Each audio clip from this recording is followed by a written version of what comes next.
Nah, Bapak Ibu sekalian yang dirahmati Allah Subhanahu wa taala, berkaitan dengan Al-Fatihah ayat 5, 6 dan 7. Maka kalau kita seperti kerangka yang sudah kita sebutkan bahwa bismillah itu tidak masuk ayat, maka kita temukan bahwa pola dalam surat Al-Fatihah itu berimbang.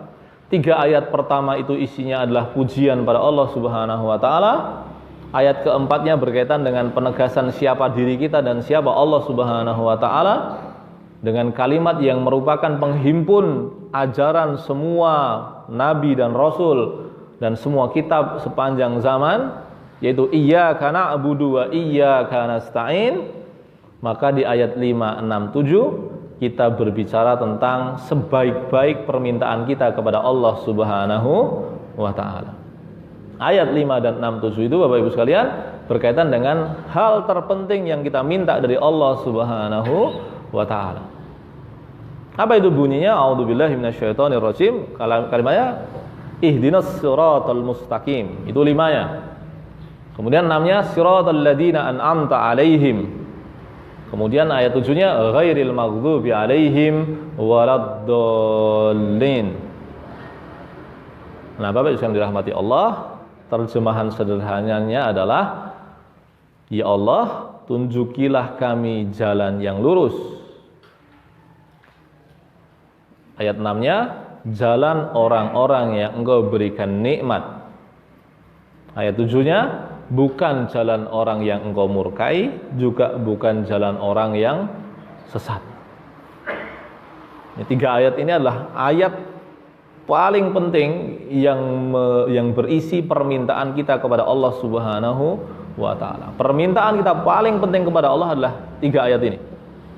Ihdinas siratal mustaqim, siratal ladzina an'amta 'alaihim, ghairil maghdubi 'alaihim waladdallin. Baik, penjelasan sederhananya Bapak Ibu sekalian yang dirahmati Allah berkaitan dengan kata ihdina.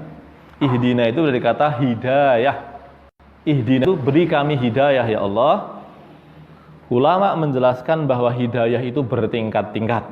Hidayah itu bertingkat-tingkat. Karena hidayah itu bertingkat-tingkat Bapak Ibu sekalian, maka setiap waktu kita minta tambahan. Karena kita tidak cukup mendapatkan hidayah 2 kali waktu, tapi kita butuh hidayah sepanjang hidup kita, sepanjang tarikan nafas kita. Kalau kita mendapatkan semakin banyak hidayah, maka semakin banyak dari tarikan nafas kita itu yang mengandung pahala.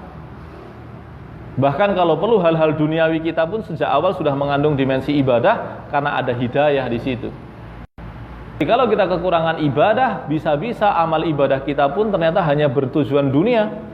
Amal ibadah kita ternyata hanya menghasilkan kelelahan dunia dan tidak mendapatkan keuntungan akhirat. Kita berlindung kepada Allah dari hal itu. Bapak Ibu sekalian yang dirahmati Allah Subhanahu wa taala, hidayah itu bertingkat-tingkat, makanya kita kemudian selalu minta pada Allah. Seperti ungkapan dalam Al-Qur'an, nur ala nur, cahaya di atas cahaya, maka hidayah pun begitu. Ada hidayah di atas hidayah yang telah ada.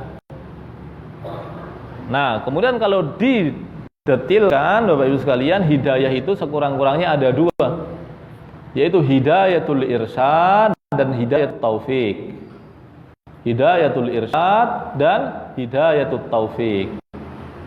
Hidayatul irsyad adalah petunjuk Allah yang membuat kita mengenali kebenaran. Hidayatul irsyad membuat kita mengenali kebenaran. Adapun hidayatul taufik membuat kita bisa menjalani kebenaran. Jadi hidayah yang paling awal itu jadi kita tahu, oh ini benar, ini salah, ini hak, ini batil, ini halal, ini haram. Itu hidayah yang paling awal. Tetapi dengan hidayah yang paling awal ini belum tentu kita menginginkannya, belum tentu kita mengharapkannya. Maka kita butuh hidayah yang lebih lanjut, yaitu hidayah yang membuat kita menginginkan kebenaran tersebut dan betul-betul mengupayakannya. Kita membutuhkan tuntunan Allah Subhanahu wa taala. Itu yang kita sebut sebagai taufik tadi. Nah, Bapak Ibu sekalian dirahmati Allah, karena faktanya di dunia ini Bapak Ibu sekalian, Sebagian orang tidak mengenali kebenaran, mereka jahil pada kebenaran. Tapi sebagian yang lain bukan karena tidak tahu kebenaran, mereka tahu yang benar, tapi seolah-olah tidak punya daya untuk menjalaninya. Makanya di antara doa kita itu apa? Allahumma arinal haqqo haqqo, disusul dengan kalimat warzuqnat tiba'ah. Ya Allah, tunjuki kami yang benar itu benar, dan beri kami rizki berupa kemampuan untuk menjalaninya. Karena kalau cuma sekedar tahu yang benar, orang Yahudi aja tahu yang benar, sebagian pendeta Nasara aja tahu yang benar.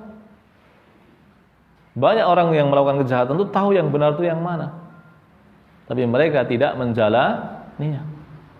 Sebaliknya kita juga perlu mengenali yang batil, dan juga perlu untuk memiliki keinginan yang kuat dan kemampuan untuk menghindarinya. Makanya kita mengatakan wa arinal batila batila warzuqna jatinabah. Ya Allah, tunjukkan yang batil itu batil dan beri kami daya kemampuan untuk menjauhinya, untuk menghindarinya. Bahkan doa itu Bapak Ibu sekalian yang dirahmati Allah, di dalam hadis yang lain ditambahi dengan ungkapan wala taj'alhu multabisan alaina fanadillu. Jangan engkau jadikan keduanya kabur ya Allah sehingga kami tersesat di dalamnya. Nah, kesesatan itu sesuatu yang sangat serius. Kita jadi bingung mana yang hak, mana yang batil. Sekarang kita ada di zaman yang kita butuh doa ini Bapak Ibu sekalian. Kita sekarang hidup di sebuah zaman, sebagian sosiolog nyebutnya post-truth, pasca kebenaran. Orang tuh jadi sekarang udah nggak peduli benar salah. Anggere cocok dibelan-belani, anggere ra cocok disenen-seneni. Itu zaman itu sekalian, zaman fitnah seperti itu sudah diindikasikan oleh Nabi kita Muhammad SAW. Nah, dalam situasi seperti itu, dirahmati Allah, kita perlu memperbanyak doa tadi. Allahumma arinal haqqo haqqo warzuqna tiba'ah wa arinal batila batila warzuqna jatinabah wa la taj'alhu multabisan alaina fanadillu. Ya Allah, tunjukkan yang benar itu benar dan beri kami kemampuan untuk menjalaninya, dan tunjukkan yang batil itu batil dan beri kami kemampuan untuk menghindarinya. Dan jangan engkau jadikan keduanya kabur, jangan jadikan keduanya itu membingungkan sehingga kami tersesat di dalamnya. Bapak Ibu sekalian yang dirahmati Allah, itulah makna bahwa hidayah itu bertingkat-tingkat. Hidayah pertama mengenali kebenaran, hidayah yang kedua mengenali kebatilan, hidayah yang ketiga mampu menjalani kebenaran, hidayah keempat mampu menghindari kebatilan, hidayah kelima kita bisa mengumpulkan berbagai bentuk kebaikan, hidayah selanjutnya kita bisa menghindari segala bentuk keburukan. Sampai-sampai kemudian kalau hidayah kita itu sangat lengkap, sampai-sampai yang mubah saja bisa jadi pahala. Tapi kalau kemudian kita miskin hidayah, kita merasa tidak butuh hidayahnya Allah, kita bisa sampai di level apa? Kita menjalani kebenaran dalam kondisi batil. Kita mengikuti kebenaran bukan karena itu benar, tapi karena cocok dengan nafsu kita. Karena kebetulan nafsu kita cocok saja. Bukan karena itu benar, tapi karena nafsu kita pas lagi cocok wae karo niku. Maka kemudian kita menjalaninya bukan karena itu sesuatu yang Allah. Contoh, mohon maaf Bapak Ibu sekalian dirahmati Allah, ini sekedar ilustrasi kita bersama. Contoh paling gampang, kenapa kita harus taat pada orang tua? Di level yang paling rendah, argumentasi kenapa kita harus taat pada orang tua adalah gara-gara orang tua kita baik pada kita, mengasuh kita, yang ibunya menyusui, bapaknya memberikan nafkah. Tapi pertanyaannya, bagi anak yang ditelantarkan orang tuanya, dia punya kewajiban tidak? Punya. Karena asalnya yang paling tinggi kewajiban taat pada orang tua, berbakti pada orang tua itu adalah perintah Allah Subhanahu wa ta'ala.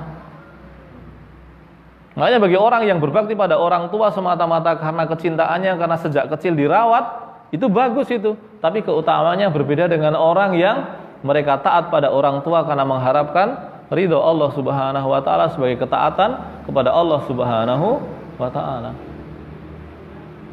Itu contoh bagaimana kadang-kadang kita menjalani kebenaran bukan karena kebenaran itu benar, tapi karena kebetulan kita mencocoki nafsu kita, karena kebetulan mencocoki apa yang kita inginkan.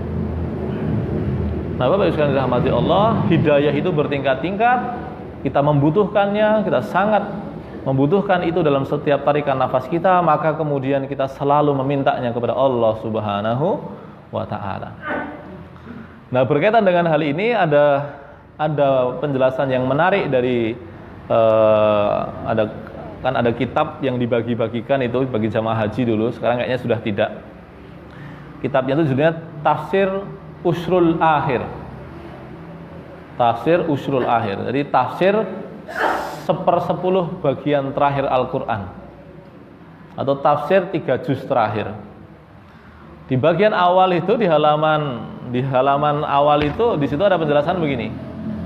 Bohong orang yang mengatakan ihdinas siratal mustaqim tapi tidak mau belajar ilmu. Itu dia. Bohong orang mengatakan beri kami hidayah ya Allah, tapi di saat yang sama nggak mau ngaji. Bukan nggak mau sekolah, sekolah kalian ngaji niku benten. Apalagi zaman sekarang berapa banyak orang yang sekolah tapi ternyata yang mengdolan wae. Dan sebaliknya berapa banyak orang yang hanya berpindah-pindah dari majelis taklim tapi mengumpulkan ilmu yang banyak. Itu namanya penyakit, namanya sekolahisme. Penyakit sekolahisme. Tampaknya dia sekolah tapi sebetulnya dia kehilangan ilmu. Karena yang dia cari adalah aspek formalnya, bukan ilmu yang ada di dalamnya. Nah, Bapak Ibu sekalian dirahmati Allah, maka adalah sebuah pengingkaran ketika kita mengatakan ihdinas siratal mustaqim, tapi di saat yang sama kita tidak mau belajar agama, tidak mau belajar yang benar secara khusus. Saya juga menemukan itu juga kaget juga itu. Oh, iya juga ya. Penjelasannya itu cukup menukik. Penjelasannya itu cukup mengoyak-oyak hati kita itu. Kita agak kaget juga. Oh iya betul juga. Kita selalu mengatakan ihdinas siratal mustaqim, tapi kita tidak membaca buku-buku, kita tidak belajar kepada para ulama, kita tidak hadir ke pengajian-pengajian, sehingga jalan yang mengantarkan kita kepada hal itu tidak kita tempuh. Nah, Bapak Ibu sekalian dirahmati Allah, itu dari kata hidayah tadi. Apa yang kemudian dimaksud dengan siratal mustaqim? Apa yang dimaksud dengan siratal mustaqim? As-sirat al-mustaqim itu terjemahan sederhananya adalah jalan yang lurus. Jalan yang lurus. Nah, jalan yang lurus itu kalau dalam definisi matematika adalah, atau garis lurus itu adalah titik jarak terdekat di antara dua titik. Nah, itu nek wong matematika jarine ngoten. Wong dhisik nek sinau matematika kan diajarine ngoten lho. Apa sih maksudnya garis lurus? Garis lurus adalah jarak yang terdekat di antara dua titik. Tapi persoalannya berkaitan dengan kebenaran, yang berkelok itu sampai enggak? Kalau memang berkelok kemudian tidak kemudian sampai lumayan, tapi kalau enggak sampai kan susah. Kalau sama-sama sampai ke surga nggak apa-apa, tapi kalau ternyata nggak sampai ke surganya Allah Subhanahu wa taala kan susah. Makanya dalam kasus jalan yang lurus di sini, ini bukan semata-mata jarak terdekat di antara dua titik, tapi yang paling penting adalah yang menyampaikan kita kepada surganya Allah Subhanahu wa taala. Karena kalau nggak sampai ya maneman, wis kesel-kesel, wis angel-angel, sado-hado, jebule bablas. Jebule ora tekan. Kita selalu ingat ayat-ayat terakhir dalam surat Al-Kahfi yang kita baca malam Jumat itu kan, hal nunabbiukum bil akhsarina a'mala. Ini ayatnya, ya Allah, ini menyakitkan sekali ayatnya. Hal nunabbiukum bil akhsarina a'mala. Mau enggak kalian tak beritahu tentang orang-orang yang rugi amal perbuatannya? Alladzina dhalla sa'yuhum fil hayatid dunya. Orang-orang yang sesat amalnya di dunia.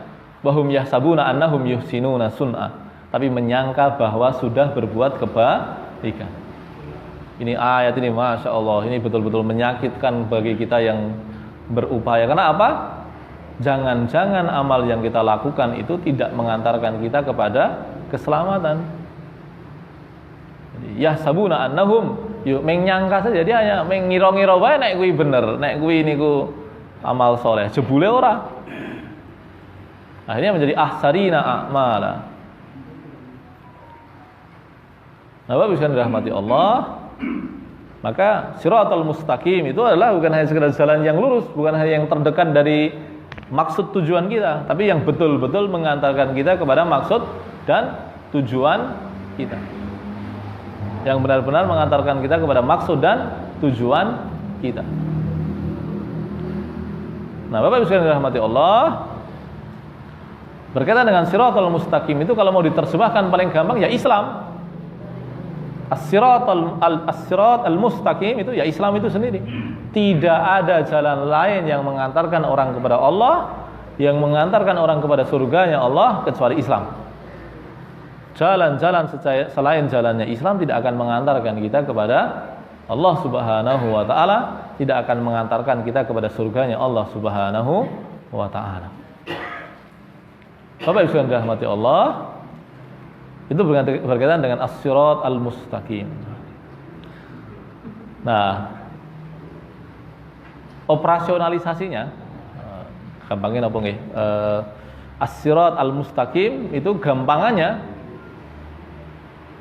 kalau diterjemahkan tuh bagaimana? Ulama mengatakan jalan yang lurus itu adalah jalan ilmu dan amal.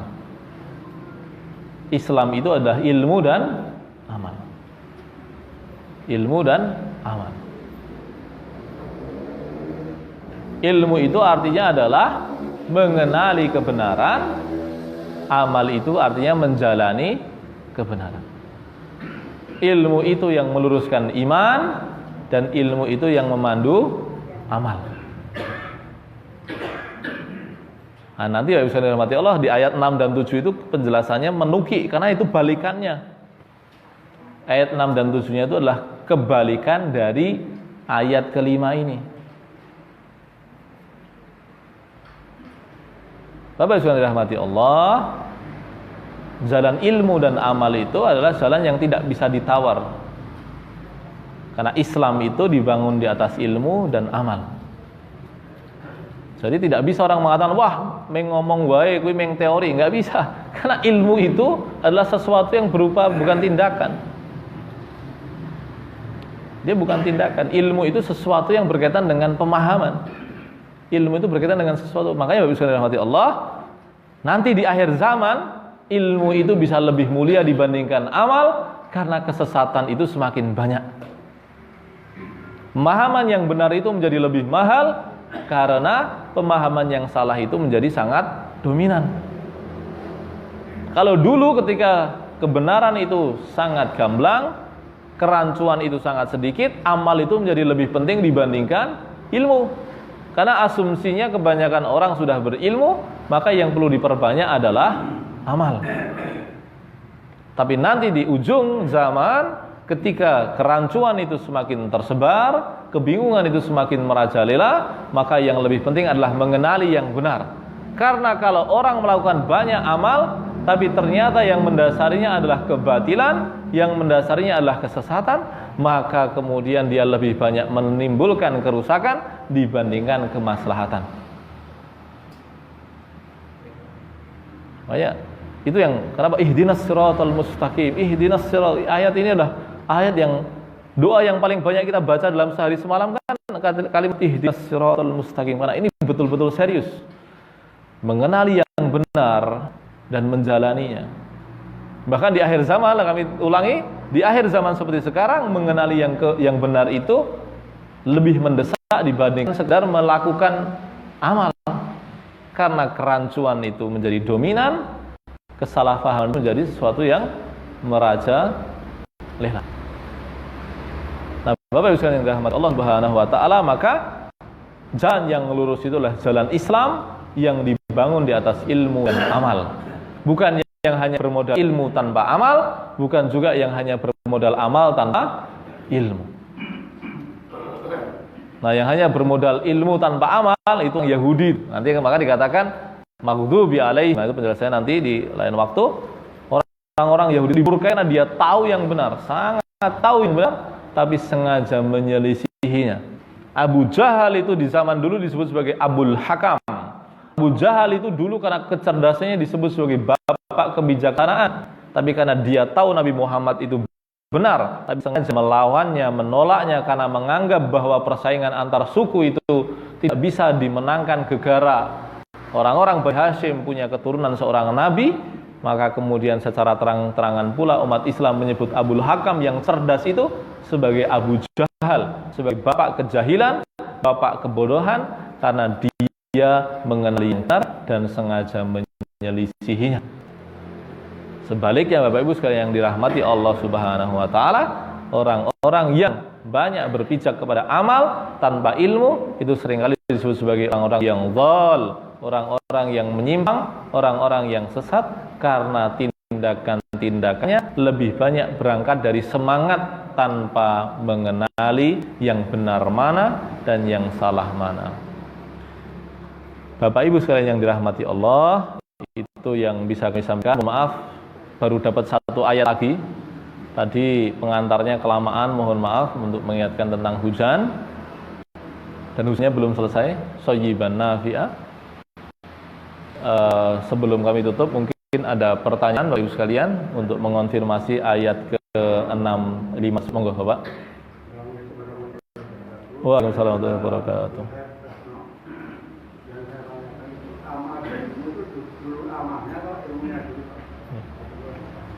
Baik. Imam Bukhari di dalam Sahih Bukhari di dalam Kitabul Ilmi membuat judul Al-ilmu qablal qawli wal amali. Ilmu itu sebelum perkataan dan perbuatan. Tapi ini ini cara pemahamannya juga harus benar. Ini bukan sesuatu yang terpisah secara ketat, bukan begitu itu. Karena asalnya kalau dalam bahasa itu dia simultan. Simultan artinya apa? Berputar-putar terus di situ. Kita mengenali yang benar, kita menjalaninya, mengenali yang lainnya lagi, menjalaninya yang lain lagi, terus begitu. Jadi bukan sesuatu yang terpisah. Tapi kalau ditinjau dari secara prinsipil, jadi mengenali yang benar dulu baru menjalaninya. Ilmu dulu sebelum perkataan dan perbuatan.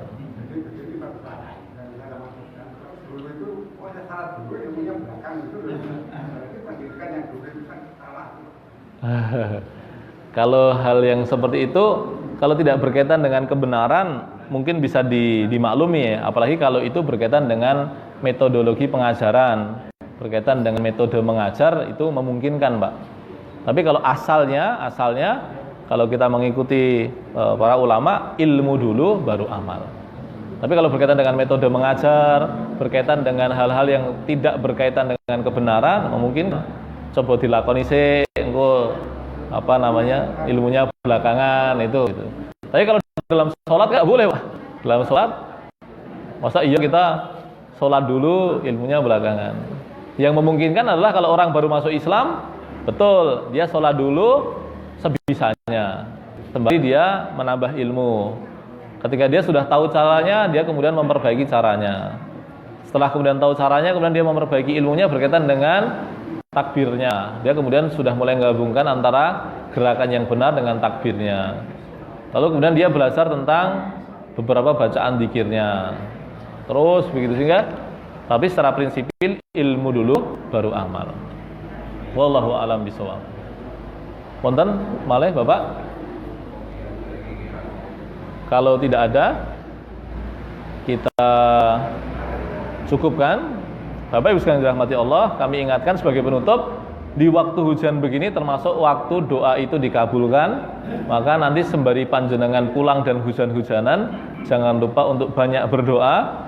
Tapi kami request Bapak Ibu sekalian, tolong kalau berdoa jangan hanya untuk diri sendiri, tolong saudara-saudara muslimnya didoakan, tolong tetangga-tetangganya didoakan, tolong teman-temannya didoakan, sehingga sebagaimana kita diajarkan kalau khutbah Jumat itu kan Allahumma ighfir lil muslimina wal muslimat wal mu'minin wal mu'minat. Artinya kita tidak hanya berdoa untuk diri kita sendiri. Kalau kita sadar bahwa doa itu penting, doa itu punya pengaruh besar, maka tolong doa itu jangan dipakai hanya untuk kepentingan diri sendiri, apalagi kepentingannya duniawi itu. Tapi tolong juga berdoa untuk saudara-saudara muslim kita, termasuk untuk teman-teman kita yang belum beriman kepada Allah, yang belum mengumpulkan hidayahnya Allah, agar mendapatkan pertolongan Allah Subhanahu wa ta'ala.